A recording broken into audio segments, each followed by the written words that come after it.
बिस्मिल्लाहिर्रहमानिर्रहीम। अस्सलाम वालेकुम नाज़रीन। आज मैं आपको बनाना सिखा रही हूँ तंदूरी रोटी। बिल्कुल परफेक्ट स्टाइल की तंदूरी रोटी है और ये बहुत मज़े की, करेलों का सालन हो, भिंडी का सालन हो तो बड़ी मज़े की लगती है। तंदूर की रोटी अक्सर बहुत लोगों को पसंद होती है और मैं आपको ये कुकिंग रेंज में बनाना सिखाऊंगी। कुकिंग रेंज बेसिकली बेकिंग की हर चीज़ आपको उसमें बन सकती है अगर आपको उसके प्रॉपर गाइडेंस आती हो। मैं आपको इसमें प्रॉपर तरीके से बताऊंगी कि कुकिंग रेंज में किस तरह से ये रोटी बन सकती है। स्टेप बाय स्टेप देखिएगा ताकि आपको प्रॉपर तरीके से समझ आ सके कि मैंने तंदूरी रोटी, और बड़ी जल्दी बन जाती है।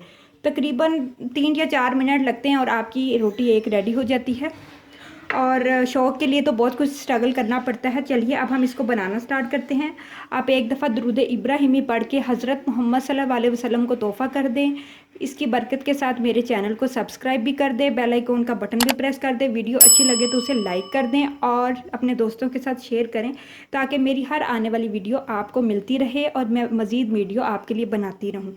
तो चलिए अब हम स्टार्ट करते हैं।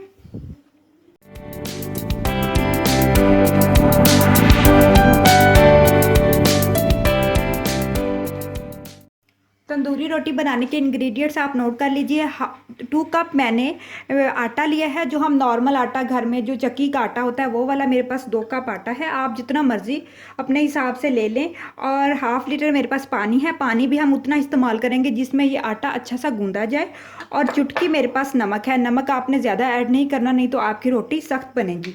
तो चलिए अब हम इसको गूंदते हैं और फिर तंदूरी रोटी बनाते हैं। सबसे पहले हम आटे के अंदर चुटकी नमक डालेंगे।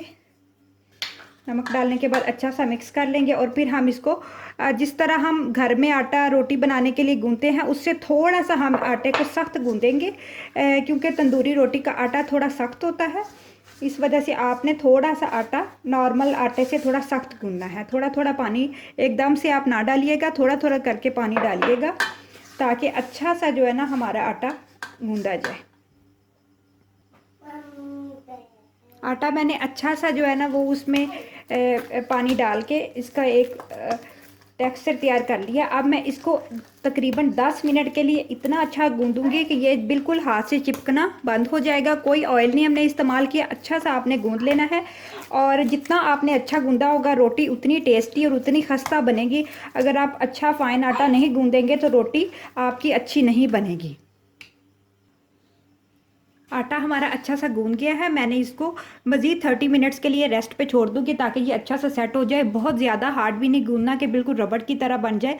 बस नॉर्मल आटे से थोड़ा सा सख्त हो, जिस तरह हम घर में तवे पे रोटी बनाने के लिए गूंदते हैं या पराठा बनाने के लिए, उससे थोड़ा सा सख्त होना चाहिए तो तंदूरी रोटी बहुत अच्छी बनती है। अब मैं इसको रेस्ट पर छोड़ दूँगी 30 मिनट्स के लिए। गीला कपड़ा आपने ऊपर दे देना है और चाहे हो सके तो थोड़ी देर फ्रिज में भी रख दें तो ज़्यादा बेस्ट है। तो फिर मैं आपको तंदूरी रोटी बनाना सिखाती हूँ। वेलकम बैक नाजरीन। 30 मिनट्स गुजर चुके हैं और हमारा जो आटा है वो अच्छा सा सेट हो गया है। मैंने खुश्क आटा, थोड़ा सा पानी और बेलन रख दिया है ताकि हम अब इसकी प्रिपरेशन करें। सबसे पहले हम हाथों को हल्का सा पानी से जो है ना लगा लेंगे, फिर हम पेड़ा करेंगे। आपने क्या करना है कि नॉर्मल जो पेड़ा हम रोटी बनाने के लिए करते हैं ना उससे थोड़ा सा साइज़ में इसका पेड़ा बड़ा करते हैं और थोड़ी सी रोटी भी थोड़ी मोटी मतलब बेलते हैं, क्योंकि इसने तंदूरी रोटी वाला टेस्ट देना होता है। तो आपने थोड़ी सी जो है ना इसको, ये देखें साइज़ इतना होना चाहिए और थोड़ा जब हम बेलें तो थोड़ा साइज़ में भी मोटा होना चाहिए। मैं इसको बेल लूँगी।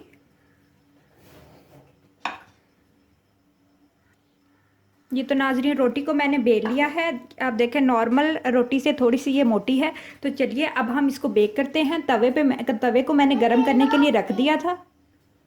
जौन सा तरीका मैं आपको तंदूरी रोटी का बनाने वाला बता रही हूँ वो एक परफेक्ट तरीका है। अगर हम इसको कुकिंग रेंज पे डायरेक्ट भी बेकिंग के लिए डाल सकते हैं कि पहले नीचे से रोटी बेक हो जाए और फिर ऊपर से हम इसको ग्रिल कर लें, लेकिन उससे हमारी रोटी थोड़ी हार्ड बनेगी। तो इसको पहले हम एक साइड से तवे पे बेक कर लेंगे और फिर हम इसको ग्रिल में तंदूरी स्टाइल में बेक करेंगे। आप स्टेप बाय स्टेप देखेंगे तो आपको यकीनन सारा आइडिया समझ आ जाएगा। तो चलिए अब हम इसको तवे पे डालते हैं। तवे को मैंने थोड़ी देर पहले ही बिल्कुल लाइट आंच पे गरम करने के लिए रख दिया था। तवा अच्छा सा गरम होना चाहिए। जिस तरह एक तंदूर हमारा गरम होता है इस तरह तवे का टेम्परेचर होना चाहिए। तवा हमारा अच्छा सा गर्म हो चुका है और अब इसके ऊपर मैं इस साइड से रोटी आराम से आपने डालनी है, कोई जल्दी नहीं, क्योंकि गर्म तवे पे आप डाल रहे हैं।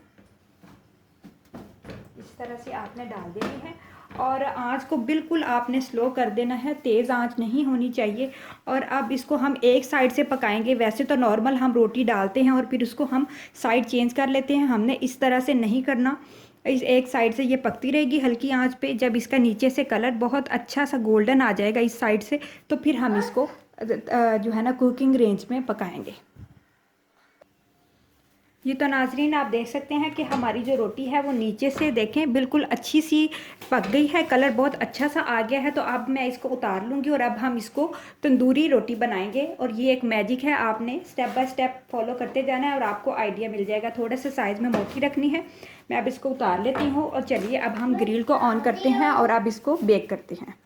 जी तो नाजरीन मैंने ग्रिल को ऑन कर दिया है। नीचे वाले पोर्शन को मैंने ऑन नहीं किया क्योंकि हमने रोटियों को नीचे से ऑलरेडी बेक कर लिया है, बस ऊपर से हमने इनको अच्छा सा ग्रिल करना है। और अब ये देखें कि मैंने इसके ऊपर एक आगे से एक पतरी बारीक सी मिलती है, कोई भी आप कुकिंग रेंज ख़रीदें तो उसके आगे मिलती है। इसके ऊपर ये चंद हदायत भी लिखी होती हैं।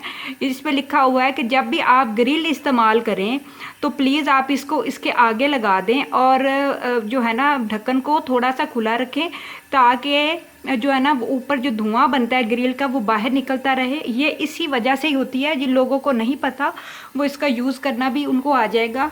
ग्रिल हमारी अच्छी सी मैंने ऑन किया। जब ये थोड़ी सी जो टेम्परेचर इसमें गर्म हो जाएगा तो इसके ऊपर हम रोटियां रख देंगे जो हमने नीचे से बेक करके रखी हुई हैं। ये मैंने रोटियों को इसके ऊपर डाल दिया है और अब मैं इसको अंदर की तरफ ले जाऊंगी। बिल्कुल ग्रिल के नीचे आपने रख देना है, सेंटर की तरफ, बड़े केयरफुल तरीके से।